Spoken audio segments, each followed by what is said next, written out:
Did you know that if you're over 60, there are 3 simple exercises you can do every day to stay strong and move without pain? Your body starts sending subtle warning signs as certain muscles weaken, signals that your independence could be at risk. Maybe it's a twinge when you rise from your favorite chair, an ache in your shoulders reaching high, shells, or hesitation on the stairs. These aren't just normal signs of aging. They're early warnings that your strength, balance, and confidence are quietly declining. Here's the good news. You can reverse this decline with just 3 exercises that take less than 10 minutes a day, done right in your living room. They strengthen the muscles that protect your joints, improve balance, and restore pain-free movement. No gym or special equipment is needed, and they're suitable for every fitness level. Studies show adults over 60 lose about 3% of muscle mass each year, which affects mobility, balance, and confidence. Weak muscles put extra stress on knees, back, and shoulders, making everyday tasks harder and riskier. In this video, I'll guide you through the exercises, including easy and advanced variations, so anyone can follow safely. And if you haven't subscribed yet, hit that button and turn on notifications so you never miss a tip to move better and live stronger. Exercise 1, sit to stand. The first exercise is called the sit to stand, and it's the single most important movement pattern for maintaining your independence. Think about how many times a day you need to stand up. From your bed in the morning, from the toilet, from your dining chair, from your car seat. Every single one of these movements relies on the same muscle groups, your quadriceps, glutes, and core. When these muscles weaken, something dangerous happens. You start using momentum instead of strength. You rock forward, throw your weight, and jolt yourself upward. This puts tremendous strain on your knees and lower back, creating the exact pain you're trying to avoid. But when these muscles are strong, standing up becomes effortless, smooth, and completely pain-free. A landmark study in the Journal of Strength and Conditioning research tracked older adults who practiced sit-to-stand exercises for just 8 weeks. The results were remarkable.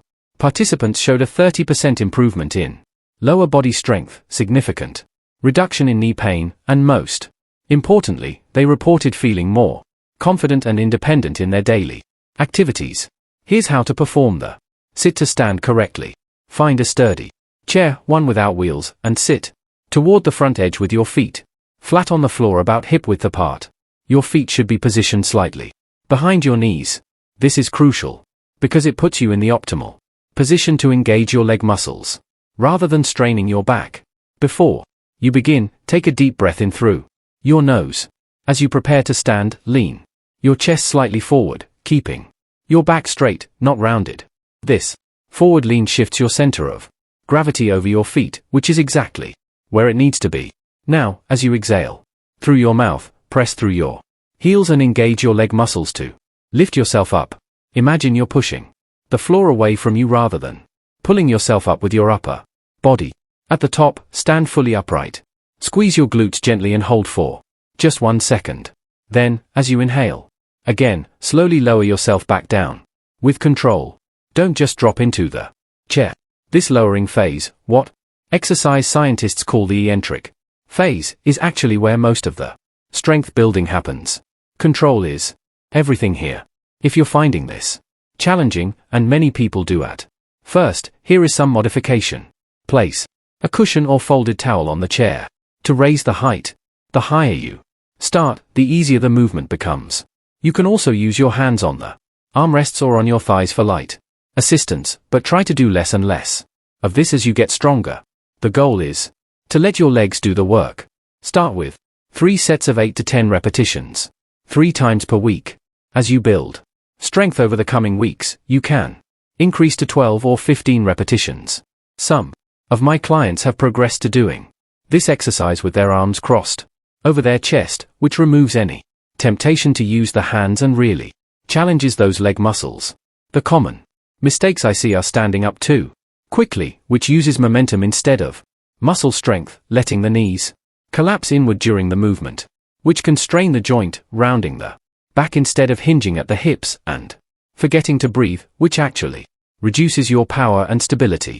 Remember, this isn't about speed. It's about control, proper form, and gradually building the strength that will serve you for years to come. If you're still with me, I'd be so grateful if you could give this video a thumbs up. Before we continue, I've got a little brain challenge for you, and at the end, I'll ask what you've learned just to see how much fun you had while exercising your mind. Wonderful. Thank you so much for staying with me. And if you'd like, please consider subscribing so we can keep learning, moving, and staying healthy together. Exercise number 2, wall push-ups.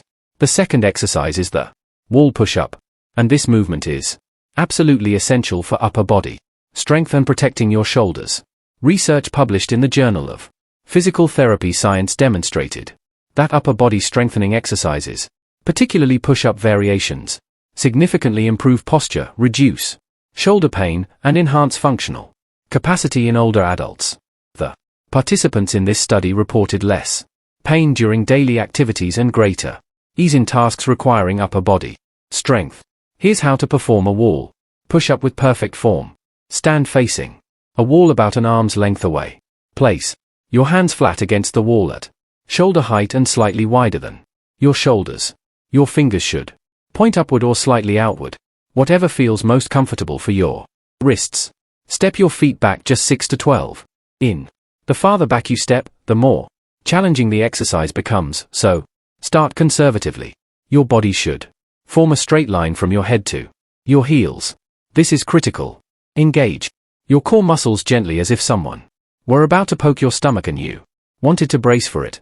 Now take a deep breath in through your nose.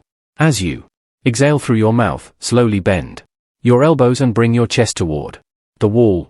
Keep your elbows at about a 45 degrees angle from your body, not flared out to the sides. This protects your shoulder joints. Lower yourself until your nose is just a few inches from the wall or as far as feels comfortable. Pause for just a moment at the bottom. Then, as you inhale again, press through your palms and straighten your arms to return to the starting position. Your body should move as one solid unit. No sagging at the hips, no arching at the lower back. The beauty of this exercise is in its adaptability. If you're just starting out or recovering from an injury, stand closer to the wall. This reduces the angle and makes the movement gentler as you build strength over the coming weeks. Step your feet back farther to increase the challenge. Some of my more advanced clients have even progressed to doing push-ups against a kitchen counter, then a sturdy table, and eventually on the floor from their knees. Start with 3 sets of 8 to 10 repetitions 3 times per week. Focus on slow, controlled movement. Each repetition should take about 4 to 5 seconds. 2 seconds going down, a brief pause, 2 seconds coming back up. This controlled tempo is what builds real functional strength. The breathing pattern is just as important as the movement itself. Exhaling as you push away activates your core muscles and stabilizes your spine. This isn't just an upper body exercise. It's a full body stability movement that trains your core, improves your balance, and protects your back. Common mistakes to watch for: moving too quickly, which reduces effectiveness and increases injury risk; allowing your hips to sag toward the wall, which puts unnecessary stress on your lower back; holding your breath, which can spike your blood pressure and reduce power; and placing your hands too high or too low on the wall, which can strain your shoulders. One of my favorite things about wall push-ups is that you can do them anywhere. Waiting for your coffee to brew? Do a set. Watching television. During a commercial break. Another set. The convenience removes all excuses and makes consistency so much easier. If you're still here and my content is easy to understand, please type yes in the comments. If it's confusing or hard to follow, type number 2. This really helps us create better content for you in the future, and we truly appreciate your feedback. Exercise number 3, standing march with arm swings. The third and final exercise is the standing march with arm swings, and this movement might just be the most underrated exercise for overall health and longevity. This dynamic exercise combines cardiovascular conditioning, balance training, coordination, and full body muscle activation all in one simple movement. It's like getting 4 Exercises in 1. Here's why this matters so much. As we age, our cardiovascular fitness naturally declines. Our heart becomes less efficient. Our blood vessels lose elasticity. Our stamina decreases. But research from the American Heart Association shows that even moderate cardiovascular activity performed regularly can reduce the risk of heart disease, improve circulation, boost energy levels, and even enhance cognitive function. At the same time, this exercise challenges your balance in a safe, controlled way. You're lifting one leg at a time, shifting your weight, and coordinating your arms and legs together. This trains the exact balance and coordination skills you need for walking, climbing stairs, and preventing falls. A study in the Journal of Aging and Physical Activity confirmed that exercises combining movement patterns like marching significantly improve balance and reduce fall risk in older adults. Here's how to perform the standing march with arm swings correctly. Stand tall with your feet hip width apart. If you need extra stability, position yourself near a wall or sturdy chair that you can touch lightly if needed. Begin by engaging your core muscles gently and rolling your shoulders back so your posture is upright and strong. Now, lift your right knee up toward your chest. You don't need to bring it all the way up. Lift it to a height that feels comfortable and controlled. Somewhere between hip and waist level is perfect. As your right knee lifts, swing your left arm forward and your right arm back, just like you're walking with an exaggerated motion. This opposite arm and leg pattern is natural and helps with balance. Lower your right foot back down with control. Don't just drop it. Then, immediately lift your left knee and swing your right arm forward. Continue alternating in a smooth rhythmic pattern. As you march, focus on lifting through your knees, not just shuffling your feet. Really engage those hip flexor muscles and keep your movements deliberate and controlled, not rushed. The arm swings are just as important as the leg movement. Swinging your arms activates your shoulder muscles, improves posture, and increases the cardiovascular demand of the exercise. It also helps with balance by creating a natural counterbalance to your leg movements. Breathe naturally throughout the movement. Don't hold your breath. Some people like to inhale for 2 steps and exhale for 2 steps, creating a rhythmic breathing pattern that actually makes the exercise feel easier and more sustainable. Start with 1 to 2 minutes of continuous marching. Rest for 30 seconds, then repeat for a total of 3 rounds. As your stamina improves over the coming weeks, you can increase to 3 or even 5 minutes per round. The goal isn't to march as fast as possible. It's to maintain good form, controlled movement, and steady breathing throughout. If you're finding this challenging at first, here are some modifications. March in place without the arm swings to simplify the coordination. You can also lift your knees just a few inches off the ground, rather than bringing them high, or hold onto a chair with one hand for extra stability while you march. As you get stronger and more confident, gradually reduce the support and add the arm swings back in. For those looking for more challenge, try marching with higher knee lifts, picking up the pace slightly, while maintaining control or adding light hand weights. Even 1-pound weights can significantly increase the upper body challenge. Common mistakes include marching too quickly and losing control, slouching forward instead of maintaining upright posture, holding your breath, or breathing shallowly and landing hard on your feet instead of stepping down with control. This exercise is perfect for warming up before your other exercises, or as a standalone movement to get your heart rate up and your blood flowing. I recommend doing it every single day if possible. Just 3 to 5 minutes of marching can wake up your entire body, improve your mood, and set a positive tone for your day. Here's a little brain challenge for you.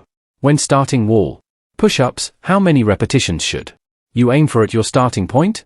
If you know the answer, go ahead and type it in the comments. And if you don't, remember, that's completely fine. Just type 9 in the comments. There's no shame at all. This is just a fun way to see how attentively you're following along and how sincerely you're exercising both your body and mind. There you have it. 3 simple exercises that target everything you need for pain-free movement and lifelong independence. The sit to stand for lower body strength and functional mobility, wall push-ups for upper body power and posture, and the standing march with arm swings for cardiovascular health, balance, and coordination. The key to success isn't perfection, it's consistency. Start where you are. Use the modifications that work for your body and commit to showing up 3 to 4 times per week. In just a few weeks, you'll notice that standing up feels easier, reaching overhead doesn't hurt anymore, and you're moving with confidence you haven't felt in years. Every small movement is a step toward greater independence and a better quality of life. It's never too late to start taking care of your health as long as you begin today. If you found this content helpful, please leave a comment below with the number 9 if you're ready to start exercising, and 0 if you plan to share this video with a friend or family member. I'd love to hear your thoughts and experiences. And if you haven't already, hit that subscribe button so you never miss another video designed to help you stay strong, mobile, and independent. Wishing you strength, energy, and wellness every day. I'll see you in the next video.